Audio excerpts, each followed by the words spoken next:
Si bien la mayoría de trabajos domésticos son realizados por mujeres, en las clases medias, medias altas y altas latinoamericanas, las mujeres tienen más oportunidades que los hombres. Es por eso que, por lo menos en las universidades más prestigiosas del país, las plazas para docentes y directores de departamento están ocupadas en su mayoría por mujeres.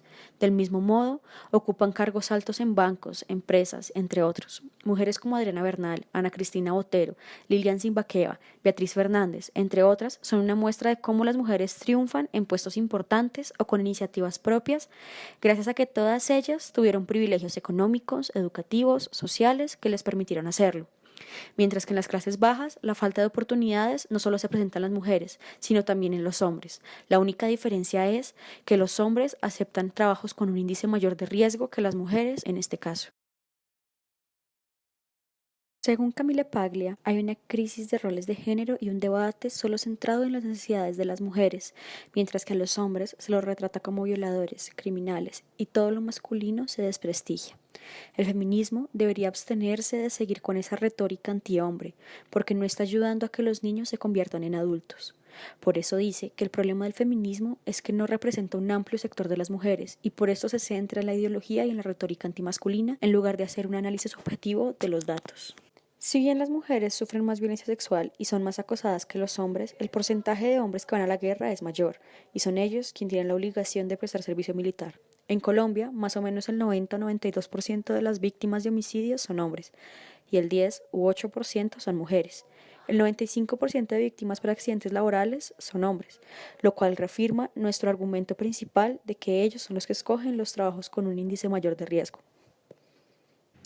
Es necesario entender cómo empezó el feminismo y cómo ha evolucionado a través de los siglos para entender cómo influenció a las sociedades latinoamericanas. Comienza a finales del siglo XVIII y a principios del siglo XIX, siendo la primera ola del feminismo. Comienza en Francia con la Revolución Francesa y se expandió por toda Europa. La Revolución Francesa impulsa el surgimiento del feminismo porque excluye a las mujeres desvergonzadamente. Esta primera ola se centra en reivindicar a las mujeres blancas como ciudadanas y con derecho a la misma participación en la educación, así como ser consideradas iguales a los hombres intelectualmente. Los principales autores de esta primera ola fueron Pauline de Bar, Olympe de Gouges y Mary Wollstonecraft. También fueron importantes las mujeres que presentaron la Carta de Reformas, la cual incluía el derecho al voto, el acceso a la instrucción y la reforma al matrimonio y custodia de los hijos. Cabe reiterar que en esta primera ola solo se tuvo en cuenta las mujeres blancas y de posición relativamente privilegiada.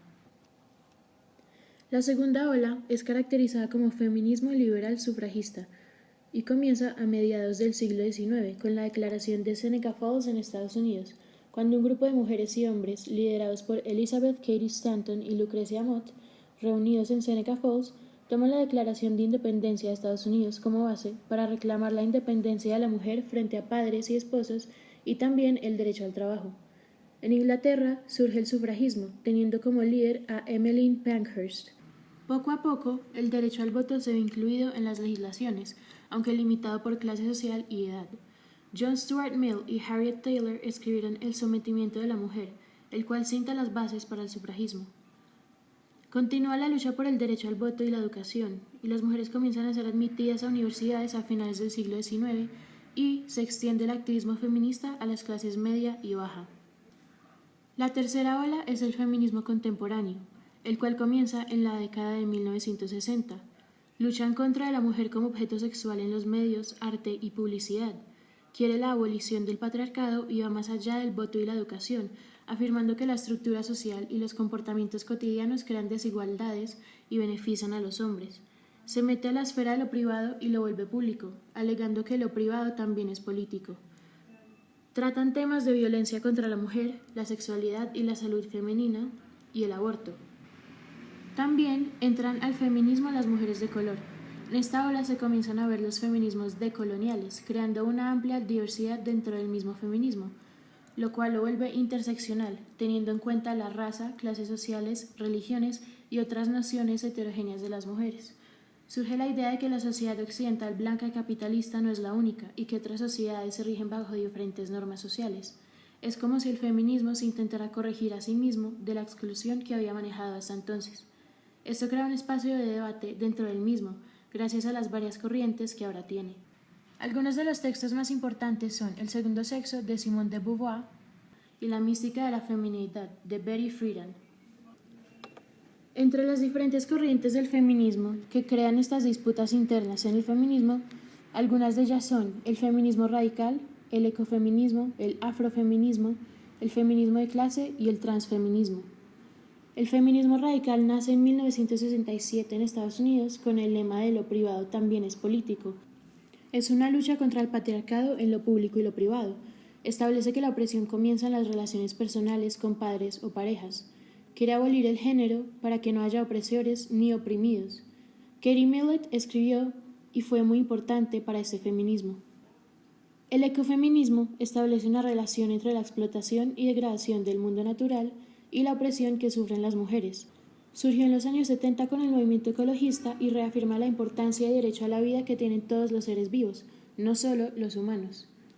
El afrofeminismo es el que busca el empoderamiento de la mujer negra, la igualdad de condiciones y la abolición de los tipos de opresión.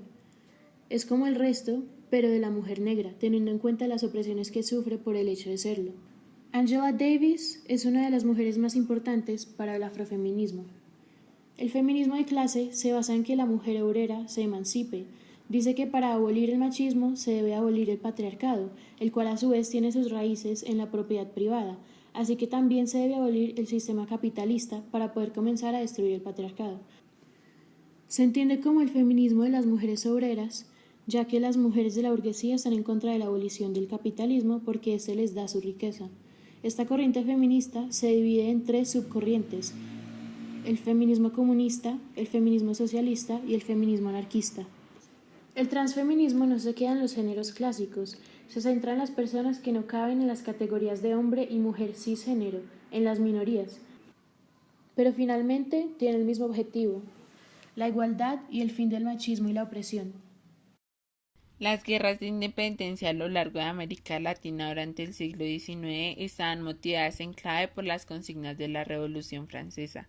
Sin embargo, tanto en Europa como en América Latina, el feminismo latinoamericano surge como una apropiación con las particularidades de cada una de las regiones, de las teorías europeas y estadounidenses.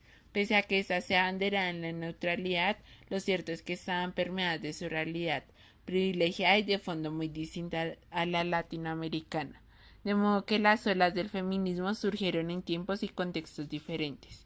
La primera ola se comprende durante la primera mitad del siglo XX. Promovieron la búsqueda de una igualdad en los derechos civiles, la ciudadanía que tenía complejidades y ambivalencias dentro de cada uno de los contextos específicos.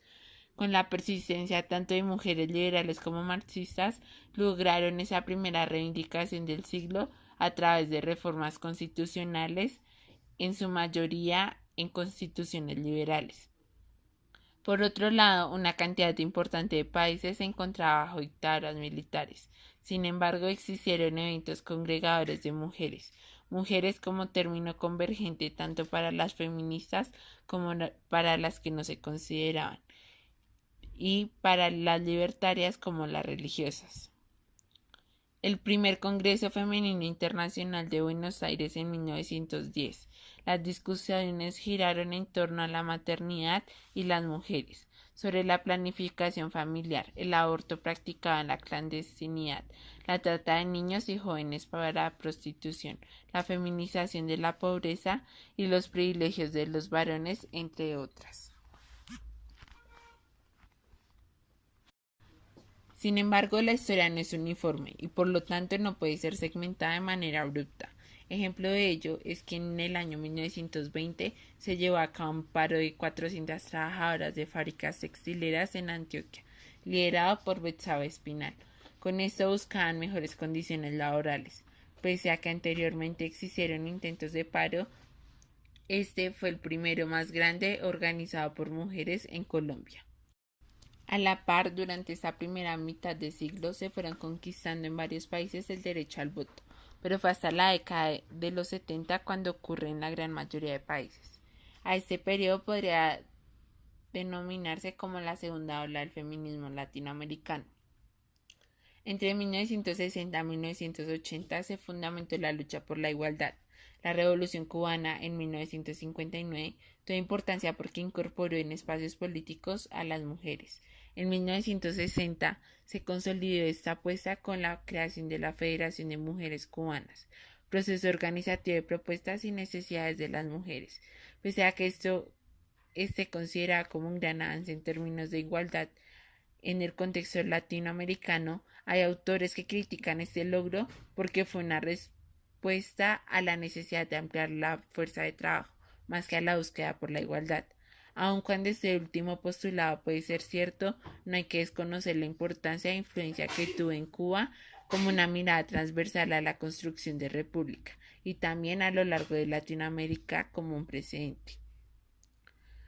Marginalmente empezaron a haber sublevaciones por parte de grupos feministas en países en su mayoría con gobiernos constitucionales como Ecuador, Bolivia, Uruguay, Chile y Argentina.